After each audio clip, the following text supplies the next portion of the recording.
and I think the CEO would have had to talk to the chairman. The chairman may have wanted to talk to the board, but he would have done that independently by calling them around, because it's a market-sensitive issue, and it would be, disclosable. So I didn't want to leave it short that the decision is taken on the mine to close the mine. It's not. Thank you. I see.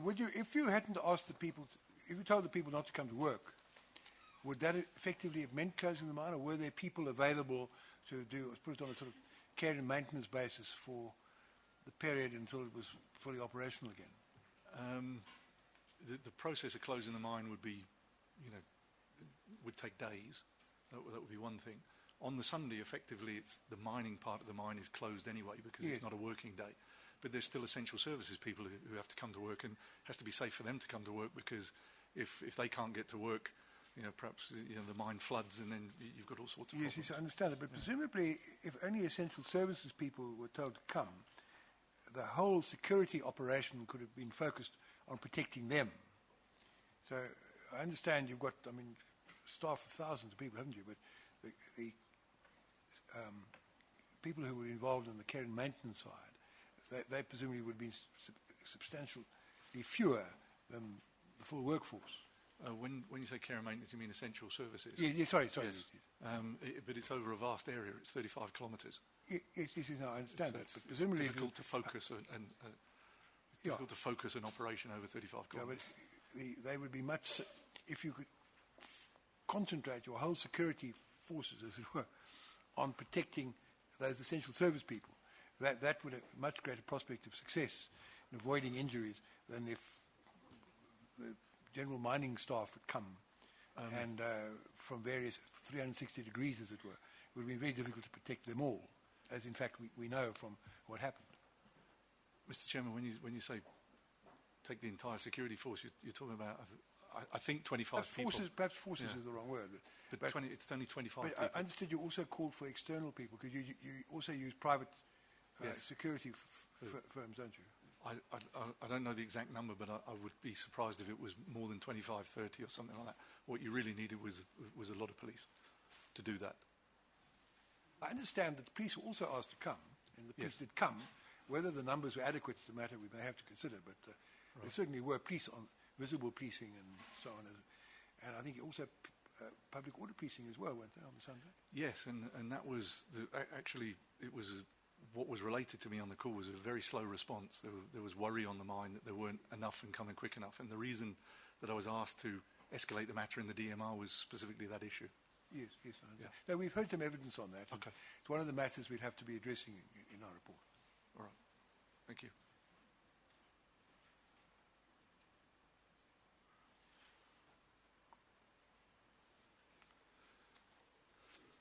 Ms. Pillay, the witness and I were having a conversation. We ignored you, I'm afraid. We didn't do so intentionally. No, thank you, Chair. I'm indebted. Mr. Jamieson, I think it's important for me just to pursue this point, and I've been specifically requested to do that by Mrs. Langer herself and by the team acting for Mr. Mabebe. Right. And I think first, just to respond to your answer now, we must be clear that it wasn't an impossibility for Lonmin to instruct workers not to come to work.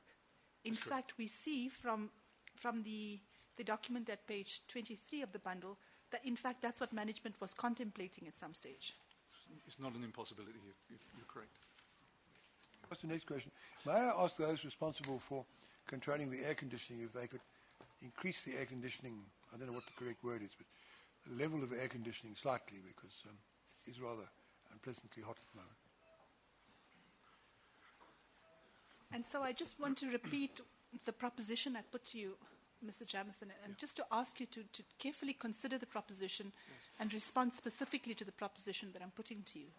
That in the circumstances which we described before lunch, where the situation was out of control, where Lonmin was not able to protect the workers who were coming to work, and where Lonmin was aware of this dire threat to the lives and safety of workers coming to work, that it was reckless for Lonmin to either encourage workers to come to work or not to discourage workers from coming to work in those circumstances?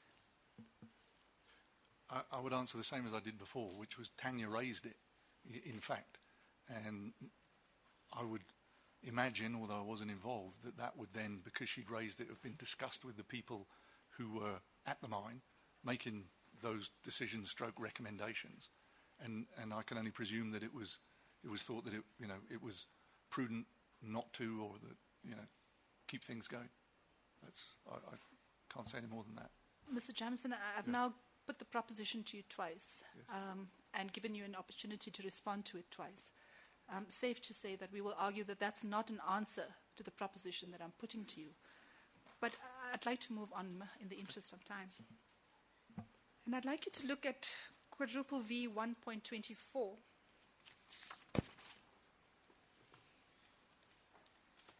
Which is an email sent from you on the 14th of August at... Which page is it? Sorry, it's page 24 of the bundle of quadruple V. Quadruple V1. Yeah. It's an email from you to Roger Finnemore, Simon Scott, and Mohammed Sidat on the 14th of August at 6:23 in the afternoon. Do you see that? Yes. And in that email, you're responding to a notification by Mr. Khotle that a 10th person had been killed, and presumably that's Mr. Twala, who was killed at the Kopi.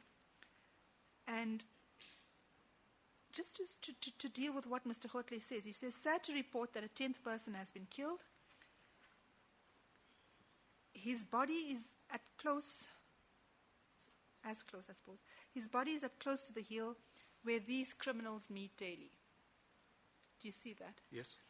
And this email was sent, amongst others, to you on the 14th of August at 6:14. Do you see that? Yes. Now, I just want to emphasize and just focus for a second on the word "these criminals" who had gathered on the Kopi. Is that an indication of how middle management and possibly even EXCO viewed the people who were gathered at the Kopi? Here, clearly it is. I mean, it's written there. And on the calls, I would say probably on the 13th and 14th, that was how it was being described, criminal activity. But specifically, we're not looking at the activity now, Yeah. Mr. Jamieson. We're looking Criminals, at the people, yes. being referred to as criminals. Yes. All right. And then if we can look at page 40, just to round off this short point. Before you go there, on that same page, 24, the email that appears on the top, although we are glad about the police operation, there's always the worry that it goes wrong. Yes. What's the basis of that? Mark Monroe had said that on the call that day. I beg your pardon? Mark Monroe had said that on the call that day. So this is forwarding AB's email on. Mark had also described, so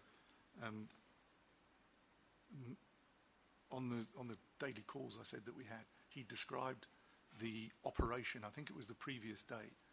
He'd given some details, and then there was of what the police were considering doing. And Mark had said that there's always a possibility that it could go wrong. So that's what I carried over. But you had no appreciation of what it was that he was referring to as what might go wrong. No. I understand. Thank you. Where were you when you sent this email? Were you in Johannesburg or in Marikana? I was always in Johannesburg, either at the Melrose Arch office or at home. I didn't go to the mine until the 16th when I drove out with Roger. So this was 6:23 p.m. Can't specifically remember if I was still at the office or I was at home. No, I understand. Yeah. No, I thought you might have been at Marikana, but I was wrong. Were you in contact with Mr. Mokoena at all, or Mr. Sinclair for that matter, that same afternoon before you sent this email? Mr. Sinclair, I didn't talk to at all during the period from the 10th to the Mr. 15th. Mokoena? Mr. Mokoena, I could have been. I'll tell because you why. it was calls and phone Yes, calls yes, backwards and forwards, really. The reason I asked the question is this.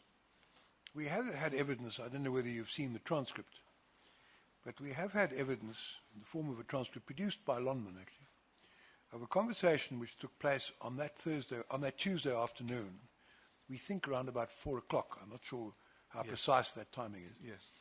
Between Mr. Mokoena, I think Mr. Khotle, I'm not sure, and certainly Mr. Sinclair on the one hand, and Provincial Commissioner Mbombo on the other. Yes. Do you know about that? Yes.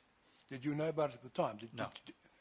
You see, because there, the Provincial Commissioner talks about we must act tomorrow, and talk about the operation that's going to be launched and so forth. And Mr. Mokoena, of course, urges her to see that it happens. Now, is that the operation that you were talking about? Of course, you didn't speak to Mr. Mokoena yourself, you say. Well, you may have done, you can't remember. You see, look at Hemro's put part of it to you, but the email says this. The police are commencing their operation as outlined to us Yes. earlier to try to break the back of the operation. I'll get an update later this evening. Although we're glad about the police operation, there's always the worry that it goes wrong. Now, I'm interested to know what you had in mind when you talked about the operation as outlined to us earlier to try to break the back of the operation. Situation, sorry. Let me read it again. Police commencing the operation as outlined to us earlier to try to break the back of the situation. Now, it's that operation that you were afraid might go wrong. You were worried it might go wrong. Now, what I'd like to know is, when you sent that email, what operation did you exactly have in mind that might go wrong? It was, I think, related to us as early as the Monday call, but I'm just checking because my notes are at the back on page 68 and 69. And there's some reference to it there, so it may have been the Tuesday call. I'm just checking now, Mr. Chairman. Yeah, it was on Tuesday. And Mark had related, so although I didn't know about the specific conversation with General Mbombo that the transcripts allude to, I was aware that she had been to the mine. I'd also aware that the National Commissioner had been to the mine on, I think, the afternoon of Monday. And I can also recall that there was an exclamation mark here that so on page 72, that they stayed there until 2 o'clock in the morning to formulate a plan. And it was either between Mark and Frank, who were on the call that day, described, and you'll see there the description of the plan that they talked about. And it would have been on that call that Mark or Frank said, listen, there's always the chance that things can go wrong. So it wasn't so much my concern as just relaying the concern of what they had said. What time on the Tuesday would this note have been made? Can check, Mr. Chairman. It would have been on a daily call. There may be a record of that somewhere.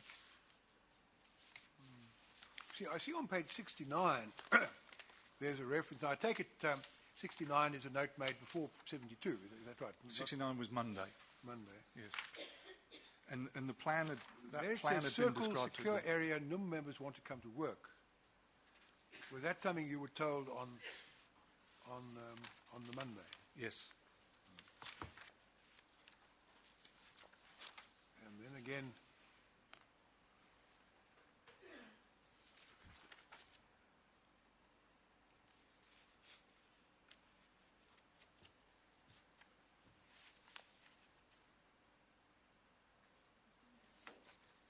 yeah, and then I see, and then the next real note about it is the one on page 72. Page 73, Mr. Jamison, the avoid dismissal of all workforce, ? Just worried about is that lives. Yes. What is that a reference to? Just safety and security, law and order, and stopping the violence and the killings that had occurred. That was a primary concern. And this is based upon this note. Is it just a thought that was in your mind, or something that you jotted down after speaking to somebody? No, these are a continuation. Because the previous page 72 is headed Franks/Mark. So, Yes. Was this a conference call you had with Mr. Rosabella and Mr. Monroe? It was a call. I think it was the sort of daily call that we then started to have. There was Exco people on it, so there was Frank and Mark, but there was other people as well. So I just say Natasha was back by then. You've got Frank and Mark at the top of page 72. Yes. Maybe think of a conversation. That's Frank Rusabello, and that's Mark Monroe. No, you had a conversation with them. No, it wouldn't have been a conversation with them directly. It would have been on the conference call. Mr. Ramaphosa told us that he had a conversation, I think it was with Mr. Mokoena. If I'm wrong, I'm sure I'll be corrected. And Mr. Mokoena was talking about sending out a notification to say to the workers, look here, if you don't come back to work, you'll be dismissed. And he said, no, don't do that. And he gave reasons why I thought that wasn't sensible.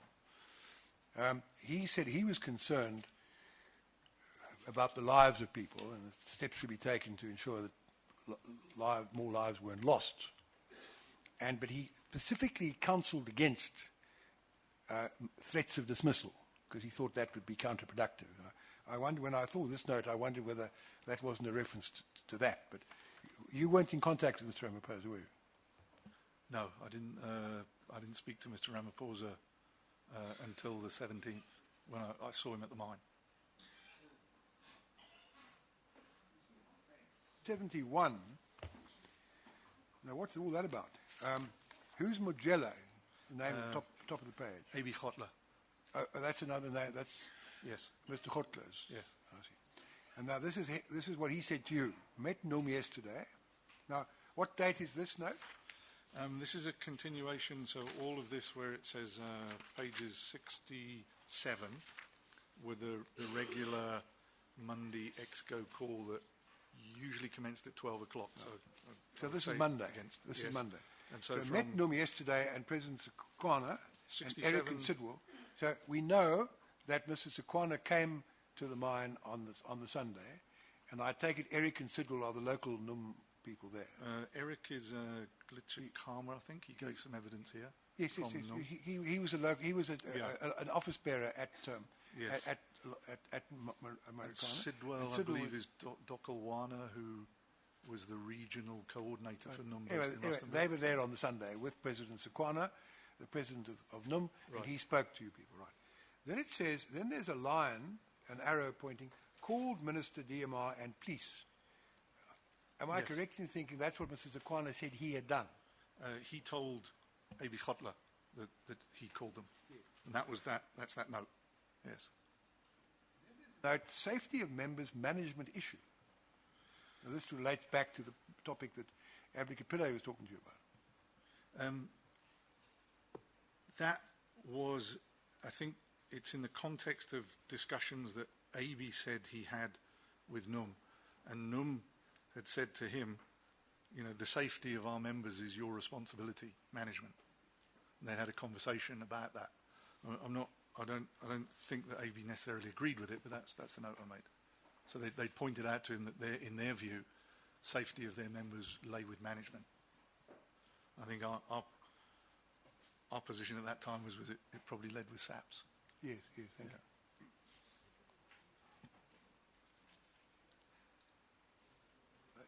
This one. Now, Advocate Hemroth draws my attention to further on that page, under the heading Mark. Now, this is obviously something that Mr. Munro told you. Yes. I don't quite know what it means. Starts off, need additional police, I understand that. Out of production for 2 weeks. Estimate that presumably what the loss of revenue will be if you're out of production for 2 weeks. Num AMCU issue, who to sort, ? So that was raised specifically, presumably. Direct access to RDOs 24 hours, return to work date Wednesday/Thursday. What does that mean?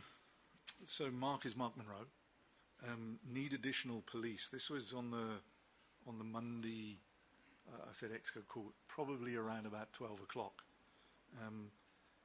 Mark was still saying that the SAPS response had been slow. There were police starting to arrive, but in his view, still not in enough numbers and not as quickly as he would like. Right at that time, we got the first reports of I think there was an altercation in the Monday morning with the police and some strikers, and some police had been killed. So that would have been in there, the conversation about we still need more police. So his view was still keep the pressure on whatever I was doing with the DMR. Out of production was 2 weeks was Mark's estimate of if there was a return to work, how long it would take us to sort of ramp up and what have you. Probably there would only be a return to work maybe next week. That was what he was saying. Numam Kuishu Hudasaw, I can't specifically recall what that was, sorry. Direct access to RDOs, 24 hours return to work, date Wednesday, Thursday. Can't recall that either. What specifically that was, sorry. It puzzles me because, firstly, what was suggested was there should be direct access to the RDOs, which I take it means there should be direct negotiations with, I'm not using negotiations in the ways negotiation sense, but there should be direct dealings, shall we say, with the RDOs, 24 hours. Any time, I take it, day or night. That's what that means, I assume. Then return to work, so that's with a view to persuading them to return to work. So certainly Mr. Munro seems to have been thinking, according to your note, that it would be appropriate to have direct dealings with the RDOs with a view to endeavouring to persuade them, possibly by some consideration coming from the London side, to return to work. Would that be a correct interpretation of it? Just can't remember, I'm sorry. It could be an interpretation. It looks like it, doesn't it? It looks like it, doesn't it? Yeah. Direct access to RDOs.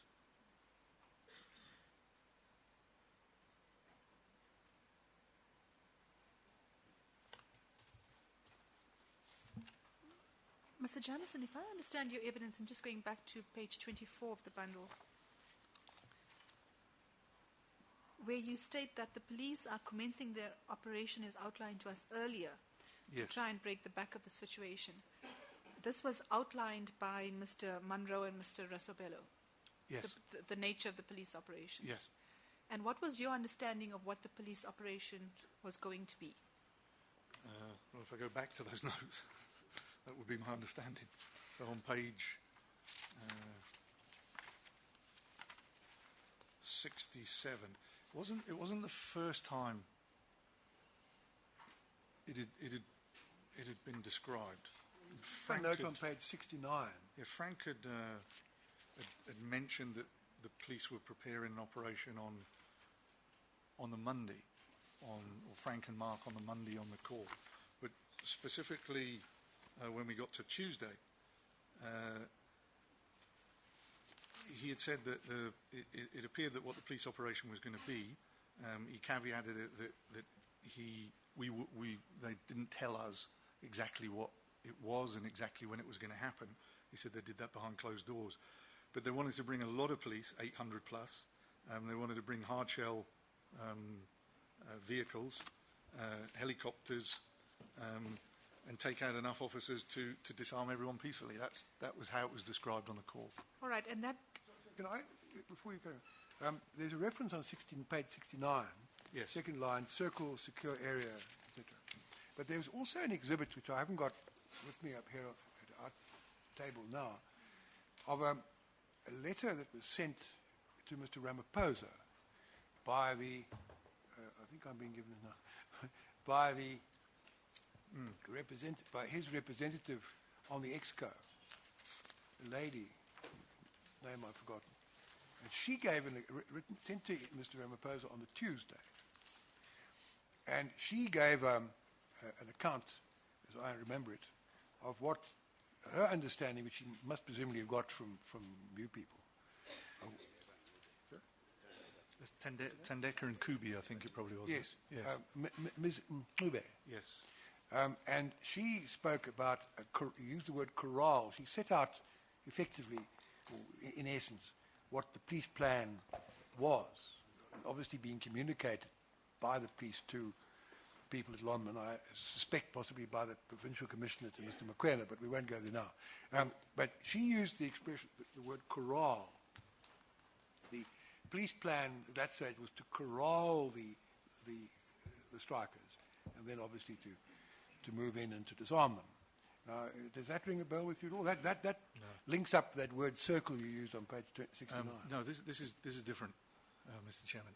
What this was Mark had said that NUM had continued to ask about, could they come to work? Could could you, but now it became you stroke the police, basically make it safe. And I recall that the conversation was around Eastern Platinum, and Mark was saying, if we can just get, the shafts into operation at Eastern Platts, where there seems to be an overwhelming number of NUM people who want to come to work, then that would be good. That was what this was. The circle, I'm not entirely sure, but I think it referred to, it's where the bus stops are or something, if they could secure the bus stops and the drop-off areas. So you don't know anything about the report that Ms. Mncube sent to Mr. Ramaphosa, which obviously derived from information she'd received from Mr. Mokoena or Mr. Khotli or somebody, setting out in summary of what she understood the police plan to be. Does that not ring any kind of bell with you at all? No, I only saw that email subsequently, not at the time. Mr. Jamison, may I jog your memory and refer you to page 40 of the bundle? That's your briefing note to Mr. Simon Scott. Yes. And if I ask you to look at paragraph 1B of that briefing note, Yes. you state there that police waiting to carry out encircle, contain, and remove or arrest operation. Do you see that? Yes. So clearly, this was your understanding of the operation. Yes, that was on the 15th. So these notes were on the 13th and 14th. So by the time we got to the 15th, there was a little more information. So when did you first understand the police operation to be encircle, contain, and remove? I would imagine it was somewhere between the Tuesday and the Wednesday when I did this note. I'm really asking, Mr. Jamson, for your specific recollection. Now, if you don't remember, then indicate that. But I don't. When did you first understand the police operation to be encircle, contain, and remove? Sometime before the 15th of August at 11:10 is the best I can do. But you're certain that your understanding as at the 13th and 14th was different from your understanding as at the 15th? Well, the 13th was all that was described there. It was overwhelming force, bring a lot of police on to the site, and to bring in all the equipment that they needed to do it. Somewhere between then and there, the encircle word appears, and that would have been communicated probably after this. I'm certain that reference to circle later is not this. It was something to do with securing buses and bus stops at Eastern Platts. You see, Mr. Jamson, I'm trying to understand why it is that you're so certain of this fact. Because I can remember the conversation with Mark saying, if we can just secure the bus stops and the areas at Eastern Platts has got a lot of NUM members who want to come to work. I can specifically remember that conversation. But why are you so certain that your understanding of the operation as at the 13th and 14th wasn't that there should be an encirclement and disarmament? I'm not. It's just that in my notes I didn't use that word, but here I did. So it's possible then that as at the 13th and 14th, that could have been your understanding of the operation? Yes, I may just not have written it down here on the notes of the Tuesday call. I'm running out of time, so I need to go to my final topic, and that's the one around characterization. If I could ask you to go to quadruple V 1.27. And this is an email sent by Tanya Chikanze. Which page is that? Sorry, it's at page 27, quadruple V 1.27.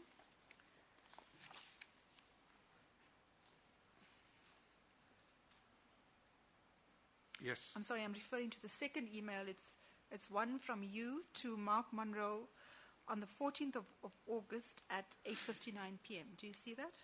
Yes.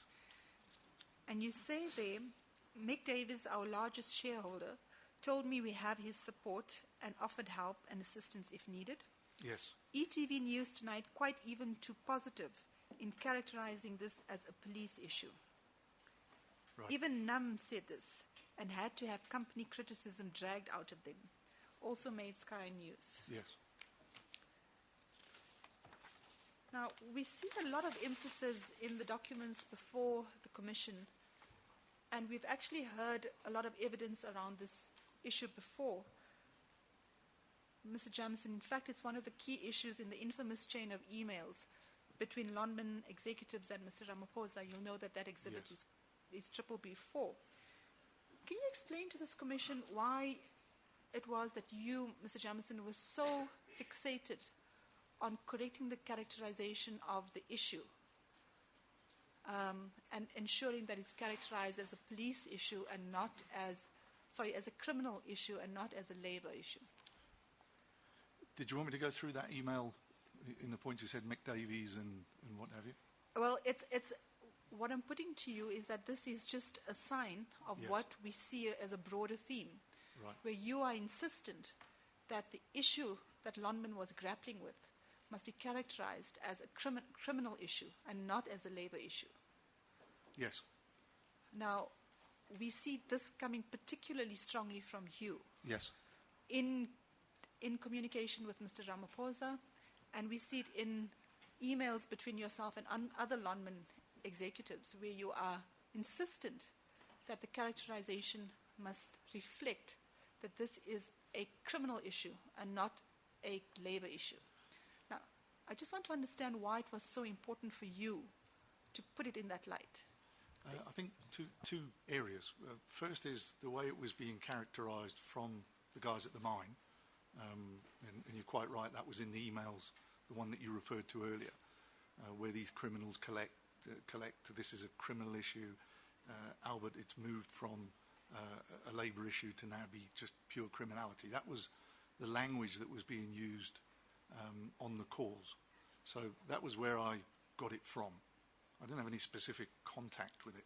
But clearly when it was being described and the murders were being described, the intimidation and the violence was being described, it would be difficult to describe it any other way. And what I was referring to here is obviously the media had got hold of this as of Sunday night. And during the course of Monday and Tuesday, the reports on the news were also that it was criminal activity, that the police should intervene. There was a lot of calls at that time from different news agencies for the police to move in and sort it out. So that's one. When you say I was insistent, can you refer me specifically to where I insisted somewhere? I know in the conversation I had with the DG, what I'd said to him was that this in our view is how it should be characterised. But it's not really possible for me to insist with the DG. It's possible for me to put my point of view and ask him what his is, and that's what I did. Well, Mr. Jamison, I'm more than certain that other parties are going to deal with quadruple B4 with you, and you will Right. see the insistence coming through quite strongly. But before we get there, if I can ask you to look at quadruple V 1.40, which is your briefing notes to Scott Simon, to Simon Scott. Just back to page 40. Now, I want to put to you, before we go to the specific portion of the letter that I want to draw your attention to, I'm going to put it to you that indeed it seems to have been imperative for you to to change the characterization of the issue. And that from my analysis of the documents, there's two reasons for it. And I'll take you to why I say it in due course. And the first reason is that it was necessary to sustain your insistence that significant numbers of police and even the army needed to be deployed in Marikana, in Lonmin, at Lonmin, to contain the situation. Yes. And for that reason, it was important for you to emphasize that the issue was a criminal issue and not a pure labor issue. That's the one reason. Yes. I'm going to put it to you that there's a second reason, and this is evident from your briefing note, which we're going to look at now. Okay. And that's the following. The characterization as a criminal issue was an angle meant to portray Lonmin in the best possible light. By shifting focus away from the underlying labor issue and Lonmin's duty to try and resolve that issue. And this, I'm putting to you, was well within Lonmin's reach, was within Lonmin's power to do, to address the underlying labor issue. But that it was important for Lonmin to change the characterization because to do so detracted from the spotlight being placed on Lonmin and its actions during the period. I understand what you're saying, but Now, do you want me to comment yet, or no? feel free to comment now, and I'll take you to the documents. The insistence that you refer to was that what was being reported was this activity, criminal or not, or perpetrated by criminals or not, but it was murder, it was violence, it was intimidation. And that combined over the 11th and 12th, which was the Saturday and Sunday, and into the Monday, was Mark and Frank, because they were very worried that the response from SAPS was slow. By the time that you see in these notes, there was 800 or so police on the property by Tuesday, I think it was, and the operation had been designed or whatever by General Pieka and General Mbombo on the Monday. There was no further need, in my mind, to insist on anything of it being criminal, because we had the police on site now to stabilise the situation. So the characterisation that was being requested, if you like, over that weekend was in order to escalate it through the DMR to please let people know how bad the violence is, because we need more police on site. But what I'm putting to you, Mr. Jamison, is that it went beyond trying to get enough police and or the army to Lonmin. There was a further dimension to it, and that was managing the publicity angle, managing the public relations. And that's the reason, Mr. Jamison, when the Minister of Minerals went onto the Xolani Gwala show on radio on the 15th, on the morning of the 15th of August, it sparked off a series of emails from yourself trying to get somebody to get the minister to correct her characterization, because she characterized it on the morning of the 15th. She characterized it as a labor issue. Yes, she did. And what you were most concerned about was the PR angle of it. I wasn't concerned at all about the PR angle of it. I wasn't dealing with the PR. So this was internal briefing notes and internal discussions. It didn't even cross my mind. Well, let's look at quadruple V 1.40. That's your note to Mr. Simon Scott. Yes. And I'd like to start with, we know that this is on the 15th of August at 10 minutes past 11 in the morning. And I'd like to start with paragraph 1. Request and influence the mobilizing of significant numbers of police and possibly army to secure the property and create the environment in which we say it's safe for employees who want to come to work. Now that I'm putting to you is the first rationale for correcting the characterization. Characterize as civil unrest, union rivalry, destabilization, not IR issue. This is a police operation and can't be resolved at management/union level. Yes, and that's exactly the conversation I had with the DG on Tuesday. Now, you say in A, after slowish start on Friday, now over 800 police on site and relative calm for the last 36 hours. And in Roman 1, letter to Minister awaiting call, urgent as she is not saying helpful things. Yes. Now, that's a reference to the Minister being on the radio show in the morning. Yes. And characterizing the issue as a labor issue. It's a reference to two things. It's not just that. What's the second thing? The second thing was that she didn't denounce the violence.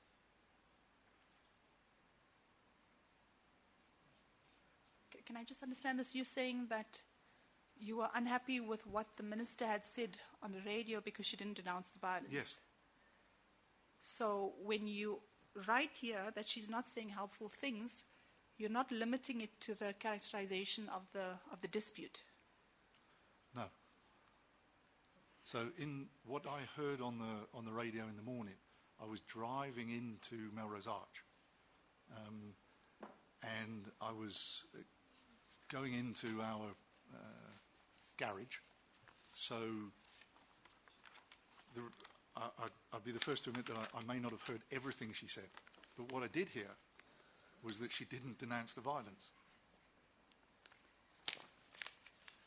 Then, if you know, the sort of chronology is that what Cyril said is after, I'm jumping ahead a little bit, but after he spoke to her, there was some statement issued then in, I think it was probably Wednesday afternoon, where she did, but she didn't actually. It was a spokesman who talked on her behalf. But at the time I heard, you know, when I was driving into to work, the one thing that stuck in my mind was she didn't denounce the violence. She just said it was an industrial relations issue and management and the workers should sit down and sort it out. I didn't think that was helpful. So you were primarily concerned about the fact that the minister didn't denounce the violence. Yes. The secondary issue was that she had characterized it as a labour issue and not as a criminal issue. I wouldn't say they were secondary. I would give them. They were both certainly issues. Chairperson, I see my time is up. So if Finish off the point before we call upon Mr. Mpofu. His hour will obviously be less than an hour, but then he's got some time tomorrow, so he's all right. Don't worry. He's smiling. Don't worry. You just round off your point. Mr. Mpofu assures me, Chairperson, Mr. Mpofu assures me that he's going to be dealing with B4 in detail, so it might be an appropriate time for him to take over. If I can just consult my notes for a second, there might be one or two crucial I think you'll issues. need more than a second, but you can consult your notes.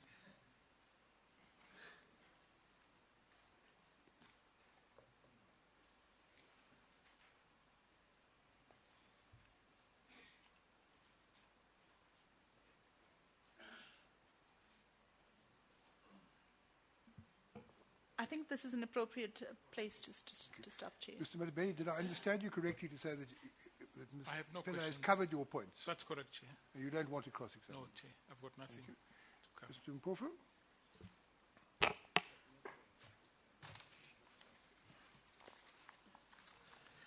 Thank you, Chairperson. Good afternoon, Mr. Jameson. Afternoon. Yes. I'll come very quickly to the point that my learned colleague was dealing with.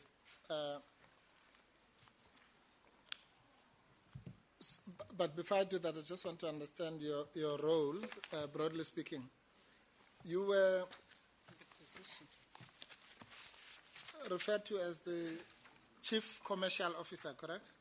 Yes. Now, Chief Commercial Officer for quite a big organization, multi-billion rand organization. Correct? The third biggest platinum mine in the world, yes. Yes. And that title, I'm saying this because sometimes the title and not what they suggest would indicate that you were chiefly concerned with the commercial or financial aspects of things. Would that be correct? No, I wasn't concerned with the financial aspects. That's the finance director, Simon Scott. Okay, so in this context, commercial meant what? It meant the sales and marketing, because there was a fair few commercial contracts involved in that with our customers, so that was referred to it. Also in terms of business development and mergers and acquisitions, those are the two biggest areas that I looked after. Prior to that, my title had actually been Executive Vice President Marketing, and during a restructuring, my job title got changed. No change in status or anything else other than I assumed some other responsibilities. Okay. But it would be fair to say you were business development is concerned with growing the bottom line, as it were? No, it's more concerned with growing revenue and growing sort of operations, both inside and outside the company. Yeah, but nobody just grows the revenue. You grow revenue so that the bottom line can Profit's an issue. Profit is an issue, yes. Yeah. No, well, profit is the issue, isn't it? Revenue on its own is meaningless. Yes. What you really wanted was to increase the bottom line. Yes. Every person on the Exco was tasked with making sure the profits were good. And so, similarly, you would be concerned with something that was shrinking the bottom line. Yes. And at the risk of stating the obvious, a strike of this nature would have a severe impact on the bottom line. That's the most important commercial consequence of it, isn't it? At the time, no, it wasn't. What was it? There was no concern about impact on bottom line? No. I'm not saying there was no concern. It's a concern, but you were saying that that's the most important part. And that right at that time, no, it wasn't.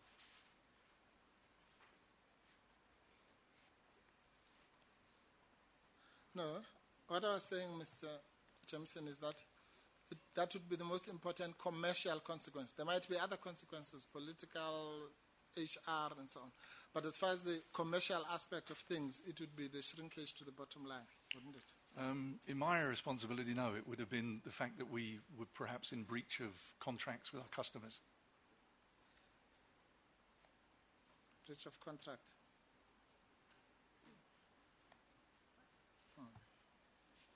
Happened. I take it you're referring to the sales of platinum. Yes. I think you told us you had two big customers. Yes. With whom you had presumably long-standing contracts. BASF and Mitsubishi. Is obligations to. So what was the first one? BASF is our biggest customer, and Mitsubishi is our second biggest customer. Presumably, if you breached the contract, failed to deliver the platinum you were obliged to deliver, there would have been consequences. That's correct. What were there penalties or in the contract, or was there a fear they would cancel? There's force majeure clauses in there, basically, which mean you then have to extend the contracts beyond their term. You have to make sure that you deliver the metals that you didn't deliver in that. So the consequence is that these contracts could endure beyond the time that you wanted them to.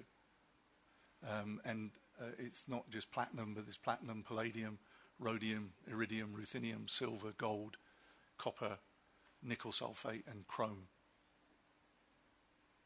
So that's my area of responsibility. They endured longer than you wanted them to. That would mean that you would still have to sell them, or supply them with these metals at old prices.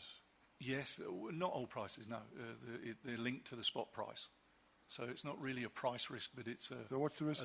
A length risk. You know, if you had it in mind to change those contracts or change to other people or additional people, you'd be restricted from doing so.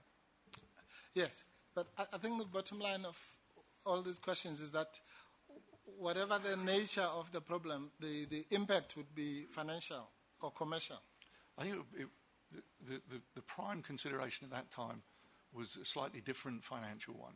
The worry was that we would breach our covenants that were due to be measured in September, and the finance department were, extremely. They were presencing this to the organisation at every possible opportunity. Yes, yeah. But I think we're saying the same thing, but I just don't know what it is that you're not agreeing with. All those things, the covenants, the breach of contract or whatever, would have an adverse financial impact on the company. Definitely. Yes, thank you.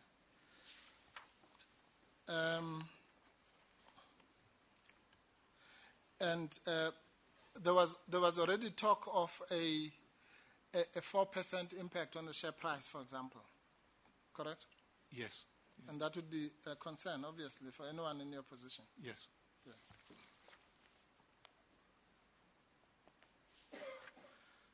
And you were, well, let's put it this way. You were one of the key decision makers at the time, correct? At what time? At the time, at all times, all relevant times. Decision maker in my area of responsibility. I'm talking overall. Well, if you are a member of EXCO, that alone makes you a key decision maker, correct? Yes.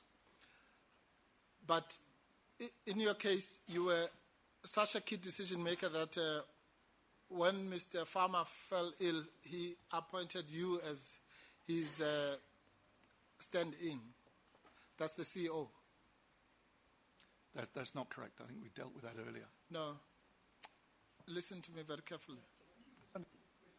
What he says is the CEO, yes. Mr. Farmer, appointed you as his stand-in, because that's what he more or less asked you to do, until Mr. Scott could get there and deal with it. We covered that before, but he did ask you, and you did. I thought we did. You did use the word steward. You did perform your stewardship role. And I explained what that meant. Yes, until Mr. Scott came.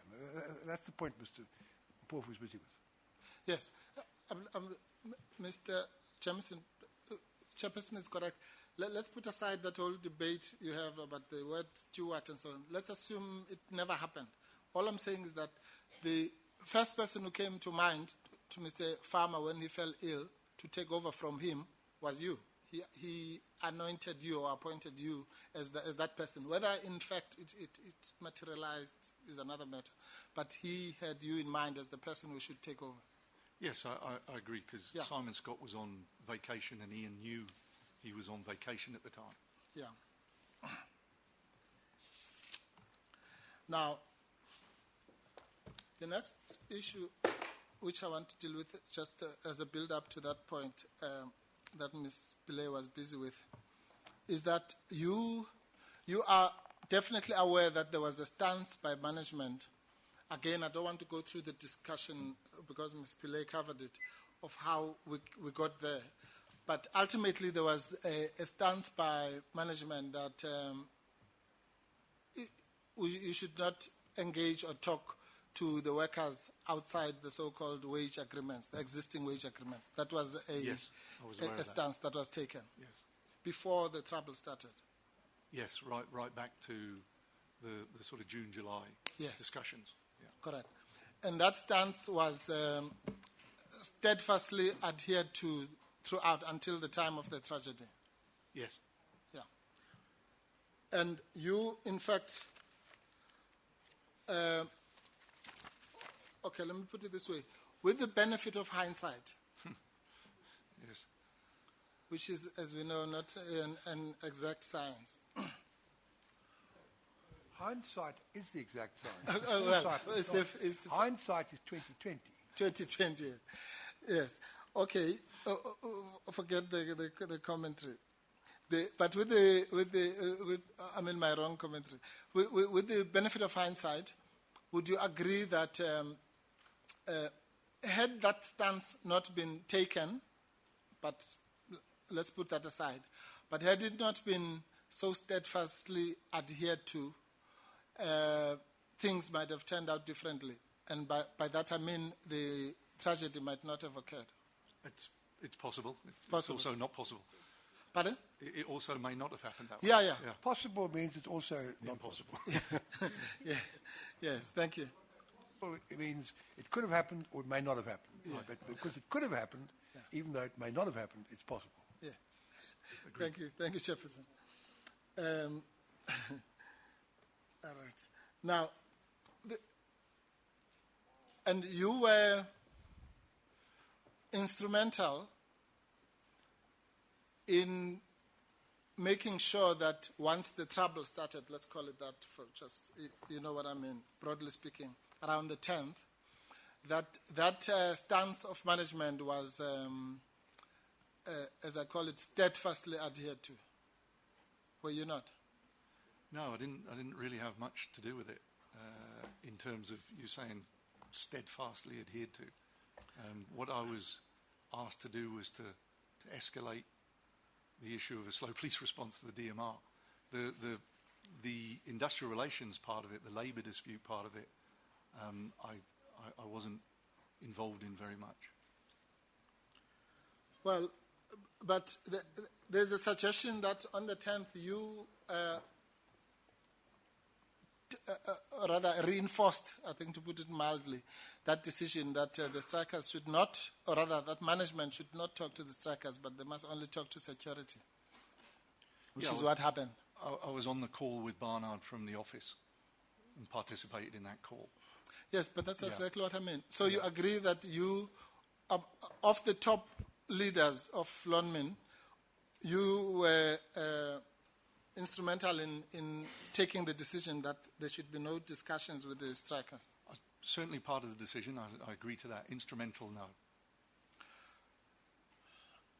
What does that mean? What do you mean Let's by not go to Isingisi now. instrumental? Instrumental means to me that I was absolutely perhaps proposing it or recommending it Okay. or something like that. All right, let's just cut it short, Mr. Jamieson. If we go to Mr. Mukwena's statement,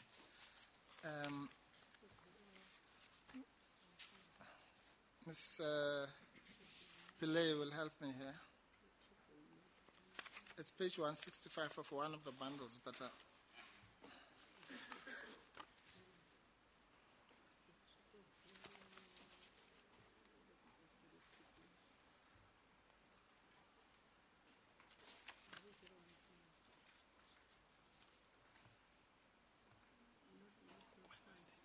original statement.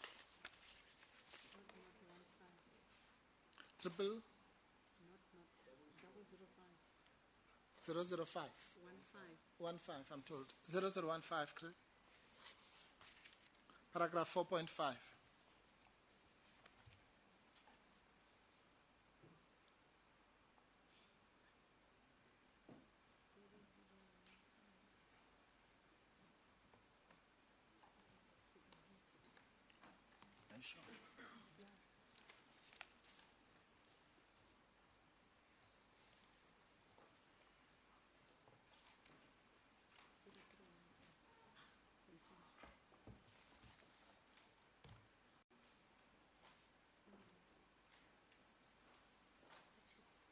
Okay. So is there a problem? Okay, if there's a problem, I'll come back to this chapter.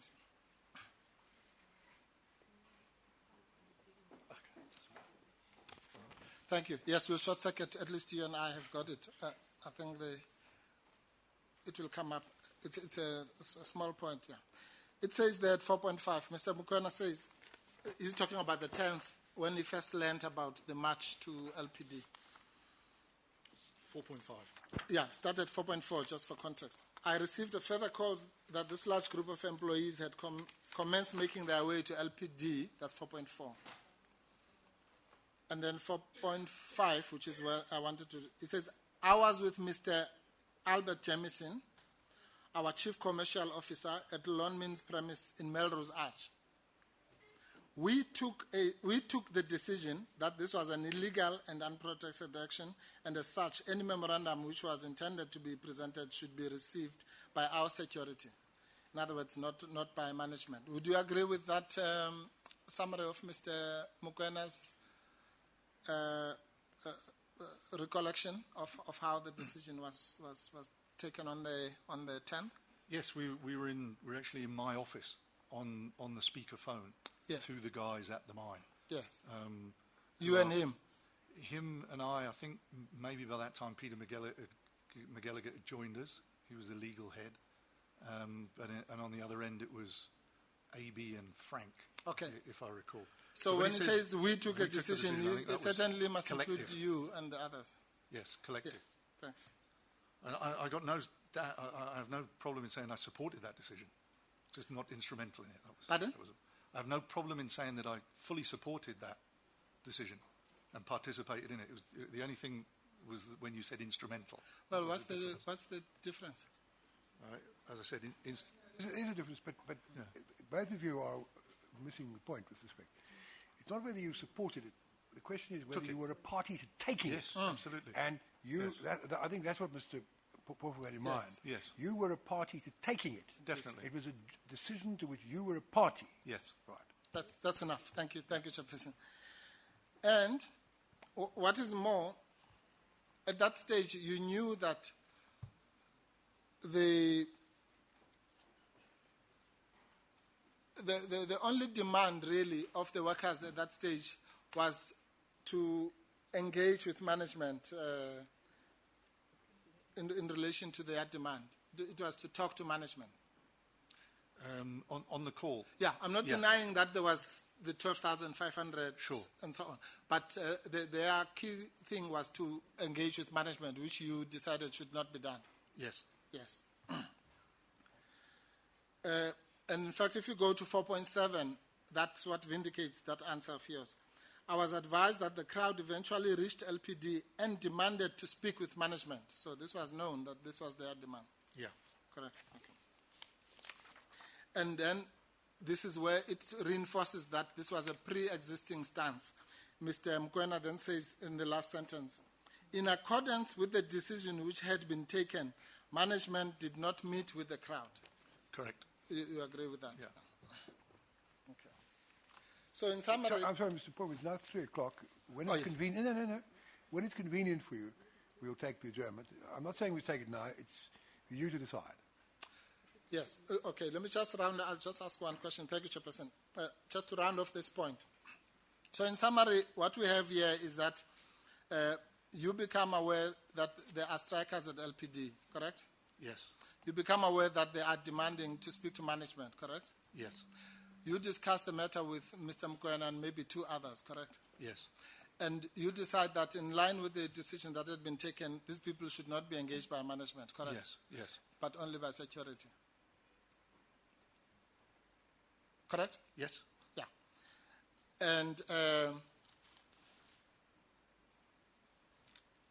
And this decision, you and I have already agreed that once this decision was taken, then it was enduring throughout the episode, or let's call it the situation.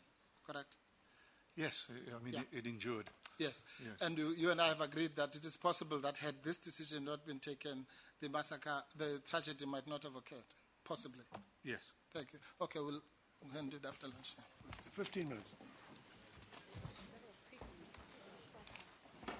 I don't know if we finished it. That was quick and crispy.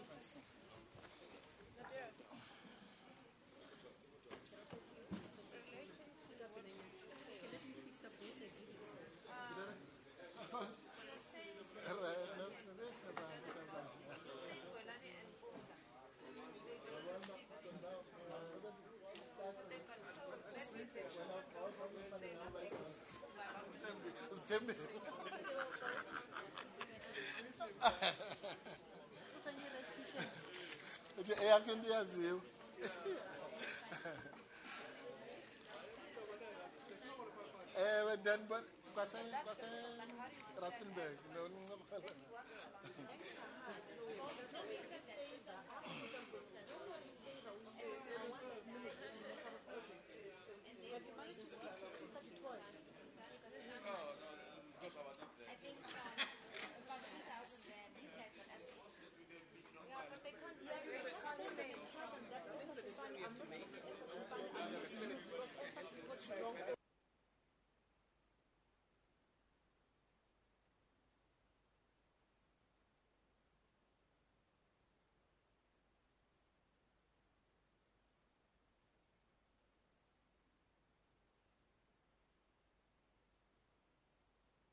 Commission resumes. Mr. Jamieson, you're still under oath. Mr. Mpofu. Thank you, Chairperson.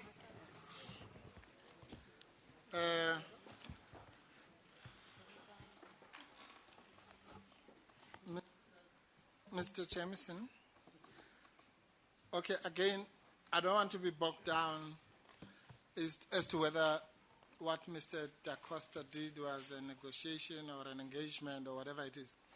But you were aware that the approach that he took had averted possible industrial unrest, correct?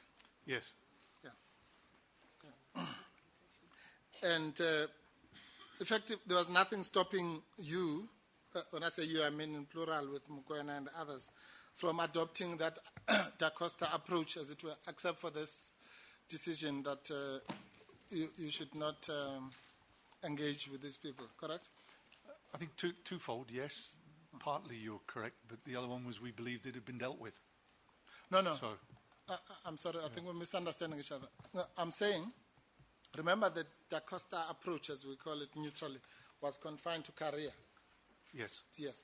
Now I'm saying there was nothing stopping you as EXCO from adopting that approach for the broader Correct. RDO family, correct? Correct, Yes.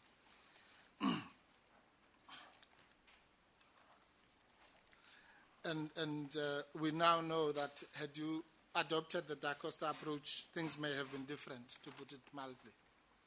Correct? Possibly, yes. And when we say things could have been different, we're not only confining that to the tragedy itself, we're also talking about the 10 deaths that occurred between the 12th and the 14th, correct? That possibly could also have been averted. Yes. Yes. Now, were you aware that, let me put it this way, the decision not to talk to the strikers was really just a tactical decision, really. There was, as we have agreed, nothing stopping you from doing it. Tactical? Yeah, it was taken for tactical reasons to do with what you and Ms. Pillay discussed earlier about positioning yourselves in respect of the unions, what will happen if you do this, and that kind of thing. There was nothing in principle that stopped you from talking to these people. No, only that we thought it had been dealt with, at Korea. But I know what you're going to say, but it's the bigger issue. Yes, yeah. So But which we one is your thought answer? we thought it had been dealt with at Korea, and this was an escalation from Korea. That was the No, yeah, no, I that should could say. not have been the reason. Even assuming it was dealt with adequately in Korea, which we know is not the case. Even assuming that was the case, that would not have resolved the issue in relation to the people of Eastern and Western, the RDOs. right. So that can't be the reason. Right. So the reason was what I'm saying, which was the tactical issues around your dynamics with the unions in general, correct? Yes. Yes. And were you aware that well, let me put it this way. The decision was illogical. I'm going to argue that. I want you to give you a chance to comment. Illogical in the sense that if your intention, your broader intention was to secure industrial peace, and you had seen the decision, the opposite of your decision working in practice to stop unrest and a wildcat strike, then it was not a logical thing to take the exact opposite stance, as it were, to that of Mr. Da Costa. Correct? I'm not sure I understand that. No? Okay. I'm just saying, just from a pragmatic... Was it illogical? Yeah, from a pragmatic point of view, you are management, you are rightfully concerned with making sure that production carries on. Your purposes are not served by workers being on strike. You understand that? Yes. Yes. Now I'm saying, knowing that an approach of engagement had prevented industrial strike and therefore loss of profits and all that goes with it, it was illogical for you to adopt the exact opposite approach, because that would lead to industrial strike, wildcat strikes, violence, and all sorts of things, possibly. I'm not saying you knew what was going to happen. Do you understand what I'm saying? I would, in my mind, I separate the two. Could I say that? Okay. Explain. When you say it would have stopped or it wouldn't, in fact, it was a continuation of what had happened at Kari. So, in fact, we weren't successful in what had happened at Kari. Notwithstanding that you said that it was across the property now, so it was an escalation. It was an escalation both from Kari, and it was an escalation that it was no longer confined to Kari, but was now across the property. That's the two distinctions. No, I accept that. Yeah, and so that if you say, were we successful with our tactics at Kari, we patently weren't. No, fair enough. Okay. Let's then confine it to the following. Let's say Mr. Da Costa's efforts had, at the very least, averted imminent industrial action. Postponed. Would be and postponed it, yes. So you took a decision which was the opposite of postponement, is bringing it forward. You understand? That's what I'm saying. Yes, I mean, we kind of echoed that decision. We stood by it. We considered the matter, given a market adjustment, and that's the way we dealt with it, and we didn't want to take it any further. Okay. So, yes. Fine. So that then let's stop the quibbling about the logicality of the decision. Did you know that the decision was actually in breach of loan mean policy? No. You didn't know that? No. Okay. Well, were you aware that, can we bring up XXX8, please?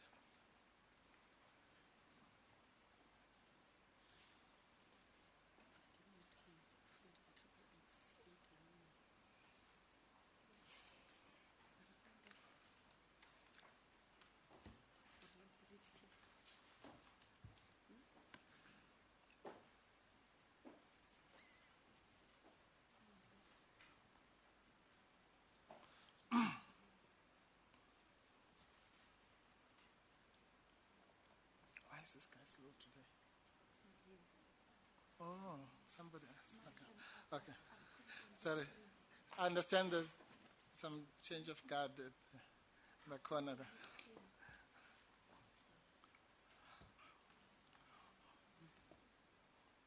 Okay, there you are.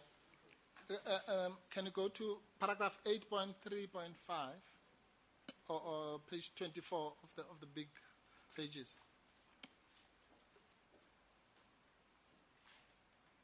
Yeah, 24. Just go back a bit.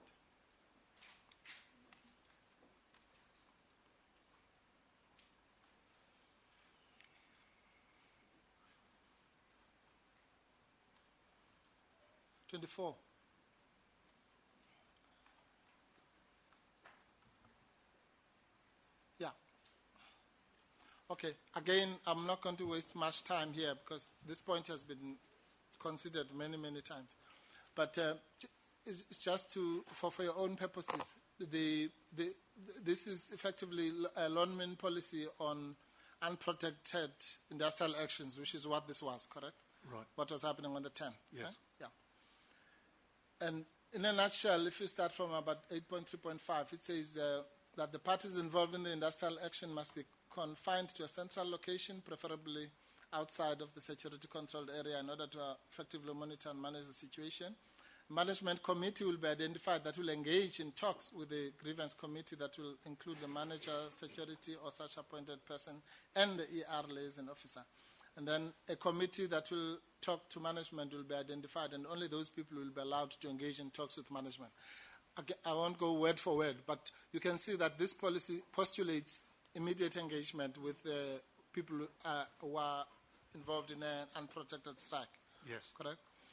And therefore your decision was in conflict or in breach of standing loan policy to that extent, correct? Seems to be so. I wasn't familiar with this, but yes, I agree with you. Thank you.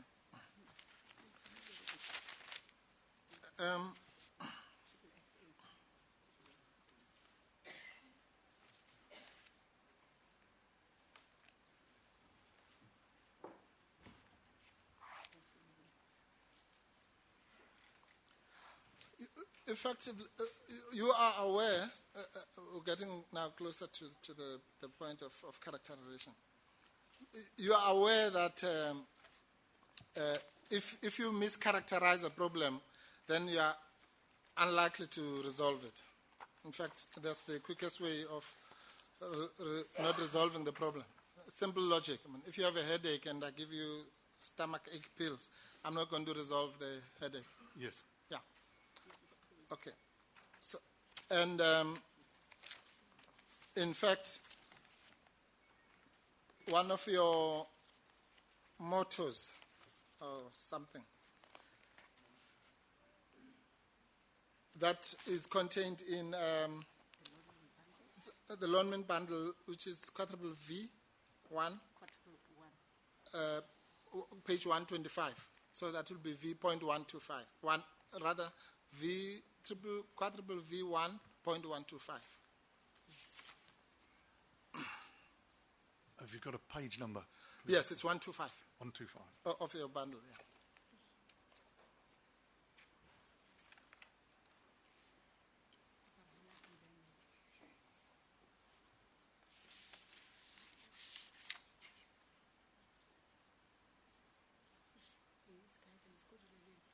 Somebody should be there. I think go and sit.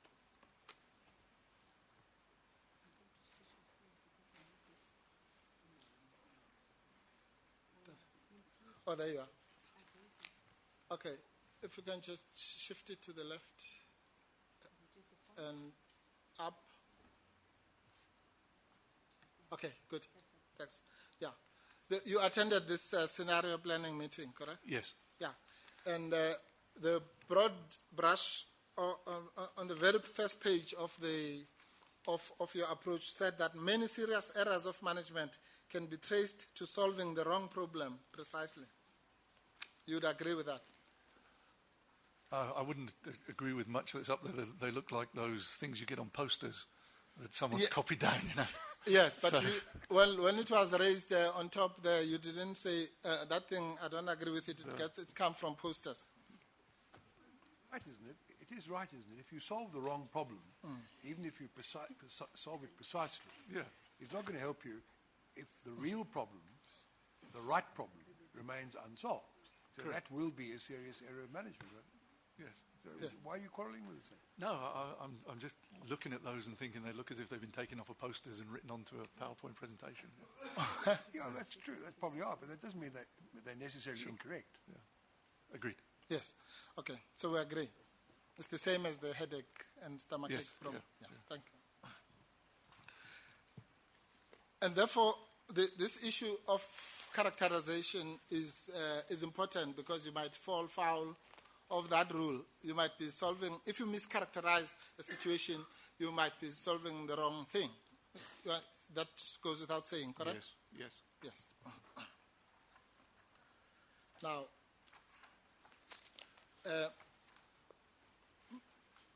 Ms. Pillay, and you seem to be taking her to task, said correctly that you were the torchbearer, or you were insistent, I think is the word she used, in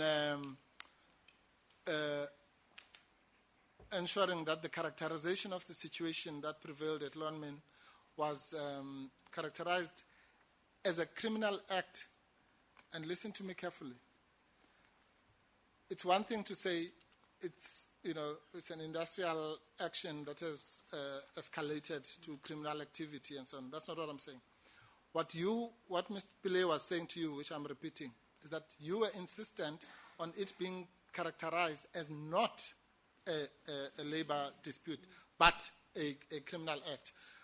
Would you agree with that? I think I said criminal issues, destabilization. There was three sort of things in that email that I whatever those three. You called it unrest, civil unrest, criminal action, destabilization. Correct. Yes. But so you're insistent on that's how it should be characterized, and specifically not as a labor dispute. I think where I split the hair with Mrs. Pillay was on the use of the word insistent. Okay, but we'll come to that. But you wanted it to be characterized as only as a criminal stroke destabilization and not an industrial relations issue. Correct. Yes. Well, I'm just going to show you that Ms. Pillay that it's higher than that. Ms. Pillay was correct that you were insistent. You go to still on that VV1 series. It's page 40. I think that's the last document she showed you. Page 40. 40, yes. Yes.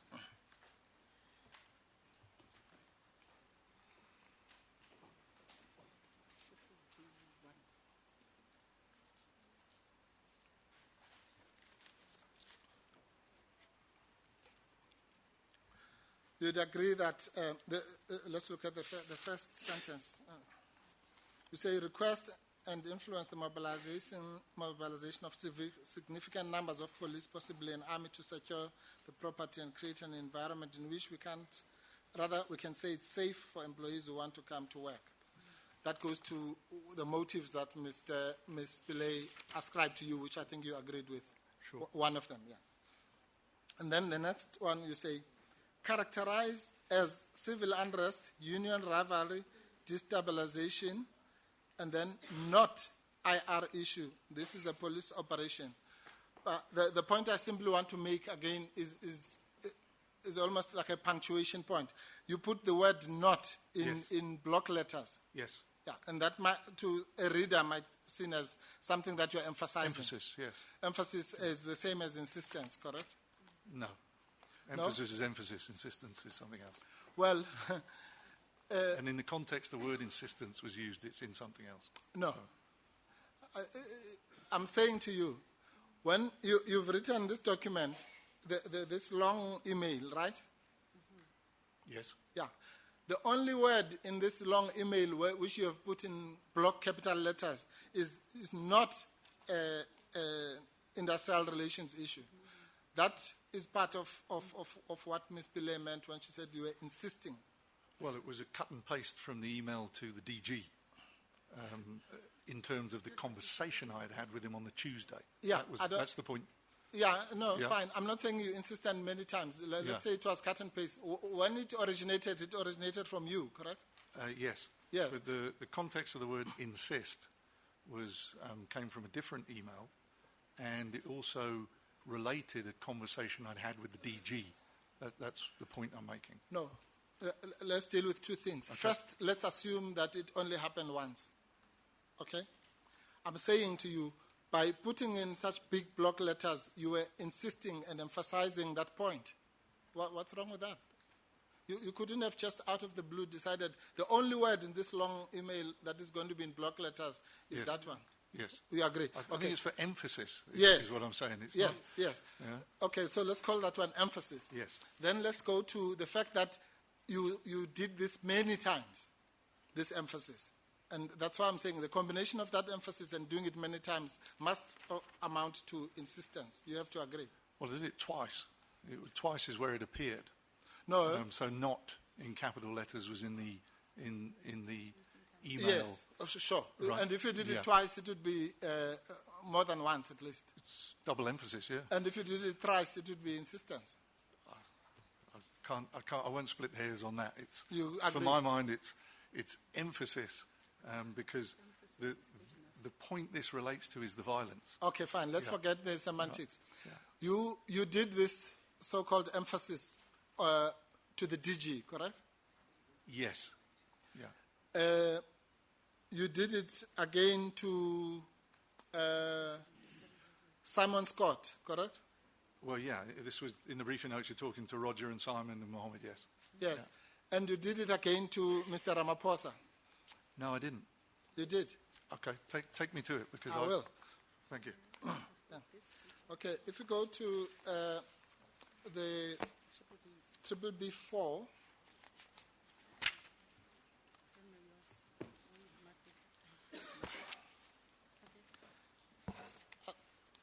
Thank you, Ms. Pillay.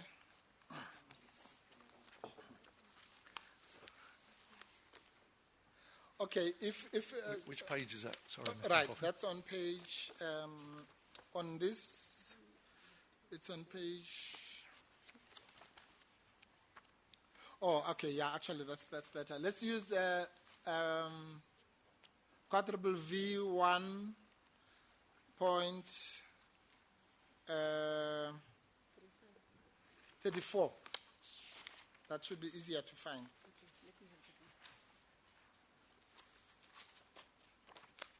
But I will need triple B4 as well, so you might as well look for it.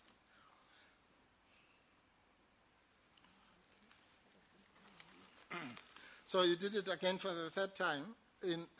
If you look at your first bullet point on that, you say, I've had 2 discussions with the DG, and in each case, actually you did it 4 times, because you did it twice with the DG, correct? Yes?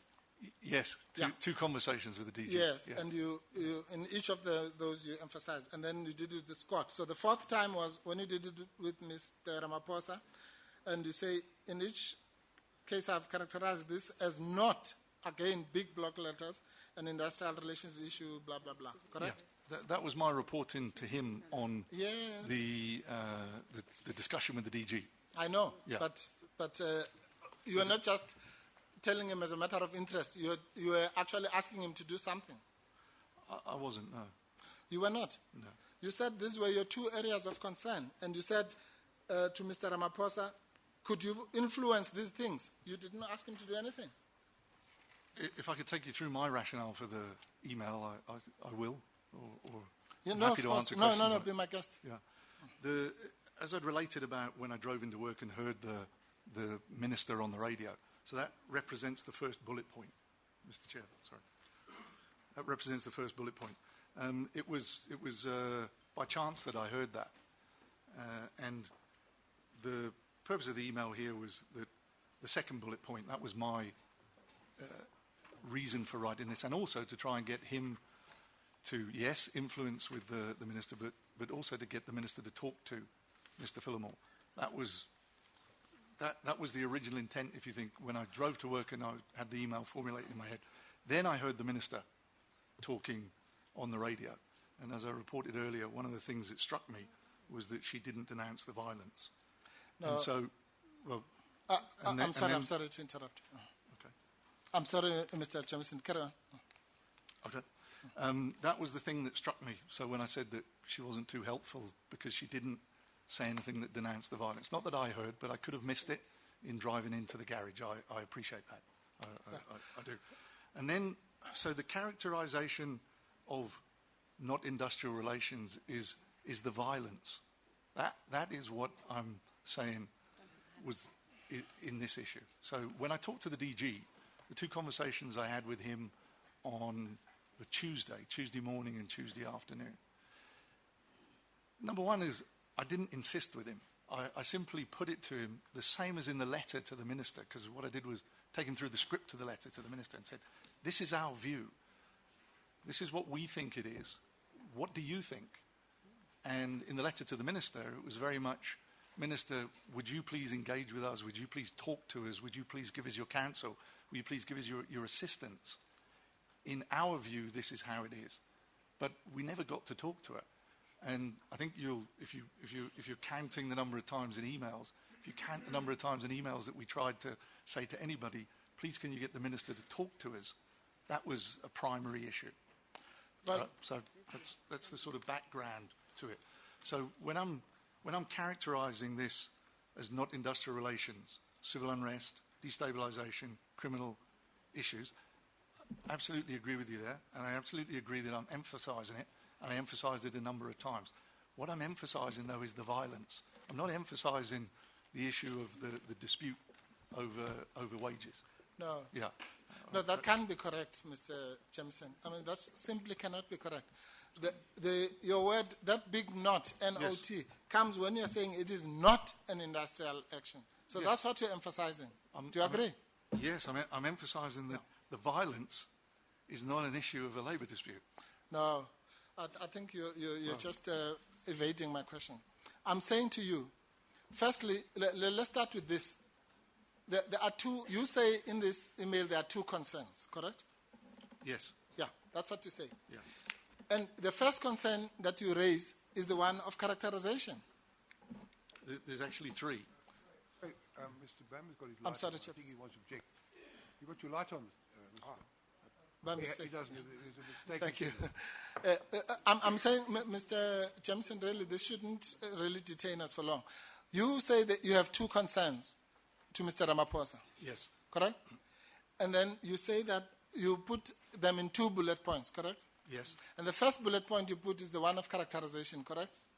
Yes. Yeah. And then the second one is about the numbers of police, correct? Yes. And the third one is, can the minister please talk to us? No, that one is, yeah. But the issue is when you say, can you influence these things, you are talking about those two things. Yes. Yes. Now, all I'm saying to you is maybe let me approach it like this. You see, the reason I'm doing this is because I'm going to argue, I'm going to put it higher than Ms. Pillay, who said you were insistent. I'm going to say you were obsessed with characterizing this as a criminal act and not an industrial dispute. And I'm going to say that characterization A was wrong. That's what I'm going to argue. Okay, I disagree with that. Yes. Yeah. Well, you can only disagree if your characterization is correct. So do you disagree that this was an industrial dispute? I agree the industrial dispute was around wages of rock drill operators. Yes, thank you. This characterization is about violence. It's not about the dispute around wages. Thank you. Yeah, no, it's not that easy, Mr. Philemon. I'm saying, do you agree that it would be wrong to say this was not a wage dispute, or rather, not an industrial dispute? I've already considered to you that the fact that it was, if I was saying to you it was purely industrial relations, I would also be wrong, because clearly there were issues of violence and so on. But I'm saying you were also wrong in saying it was not an industrial dispute. What is your comment? Because I was talking about the violence, I'm talking about the security situation, so specifically, I would agree with you 100%. There's two issues here. One is the labour dispute, yes, wage dispute, yeah, and there's also another one which is the violence. Absolutely. So it's a hybrid, correct? No, not in my mind. Okay, there are Sorry. two issues. What do you mean when you say there are two issues if it's not a hybrid? I would more describe it as it had become. It had moved from being a labour dispute. I agree with that, and that was from Korea to the 10th. And that was an issue of wages or a demand or what have you. It then, over the weekend, crossed the line to become something else. But I won't put one on top of the other or that. I would characterise it as a twin-headed. You had two situations there. You had a labour dispute on the one hand, and you had escalating violence on the other hand. Yes, and, fine. And quite bad.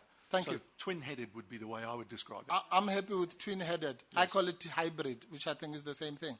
Twin-headed is fine.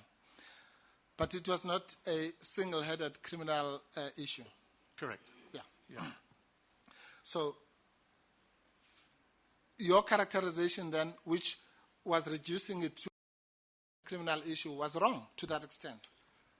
To the extent that the subject matter is a security situation, and what I was asked to do was escalate the violence issue and the police issue to the DMR, that's the extent I was dealing with it. It doesn't say that it wasn't being dealt with as an industrial dispute. Barnard and the guys at the mine were continually dealing with that. Okay. So, let me assist you. Let me assist you because I think you're getting into some kind of trouble. You would agree that to the extent that this was a wage dispute, it would be resolved between management and the workers? Yes. Yes. To the extent that it was a wage dispute, it would be resolved as it had happened in Korea around the table by management sitting down with the workers, correct? Yes, and eventually it was. So definitely. No. Eventually it was, but after 44 people had died. That's why we're here. Yeah. And therefore, to that extent, when the minister said on radio, this is a wage dispute and it will be resolved by management and the workers sitting around the table, she was right to that extent. About the labour dispute, yes. Yes. Yes. Yeah. Mr. Popo, I'm sorry to interrupt you. It's now 4 o'clock. Oh, is it? No. I know time passes quickly when you're having fun. That's correct. But if it's convenient for you, I suggest you continue with the cross-examination tomorrow when the National Commissioner has finished her interview. Yes. We'll adjourn until 9 o'clock tomorrow. The position is that I understand, Mr. Bam, that you're not going back to Moro's Arch. And but you will be in the vicinity. You don't have to sit in the chamber, but you will be more or less on standby to come back when necessary. Is that correct? Yes, approximately 11 o'clock, I've been told, would be a good time to be here. Yeah, probably. If we finish with the National Commissioner before that, we'll wait a little bit until you come. Okay. It may be that we won't be finished with the National Commissioner, and you'll have to wait a bit outside. I Anyway, can be here at 10:30. well, difficult to predict these things. Can, All right. can the witness nonetheless be excused until 10:30? Yes. He may come in. I was proposing to excuse him until 11 o'clock, but if you, That's fine. I'll settle for your time, Mr. Brown. So we'll adjourn now to 9 o'clock, and tomorrow, if the witness isn't here before 9:30, before 10:30, we won't send a posse of policemen to arrest him. Thank you. Mr. Shaskerson. Thank you, Chairperson. If I can just tell the parties, there may need to be a further slight change to the programme. It's something that I'll have to discuss with the commissioners now. But please watch your emails this evening, because after Mr. Jamieson and the National Commissioner have completed, things may proceed in a slightly more complicated fashion than we have originally suggested. Thank you. Before we adjourn, Mr. Matabedi, some time ago, I asked, in fact, it was when Mr. DeRoe was giving evidence on Friday. Sorry, Chair. I did not hear that. On Friday, when Mr. DeRoe was giving evidence, he said that he had advised the National Commissioner, I think it was February or March 2013, that R5s were unacceptable in public order policing, whether they were used by POP police or POP units or by other units doing public order policing work. And he said it was internationally unacceptable, and he advised that it no longer be the practice as far as the SAPS are concerned. What I want to know is, and I did ask at the time, whether that was implemented. I mentioned it to Mr. Pretorius and said I'd like the answer today. So can you give me the answer? Chairperson, unfortunately, I never had an opportunity of talking to Pretoria, so Well, not I'd advised like the about answer at that. 9 o'clock tomorrow morning, please. Thanks, Chairperson. Thank you. We'll adjourn now till 9 o'clock tomorrow morning.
Judge, the Libaco team also applied for 20 minutes. What do they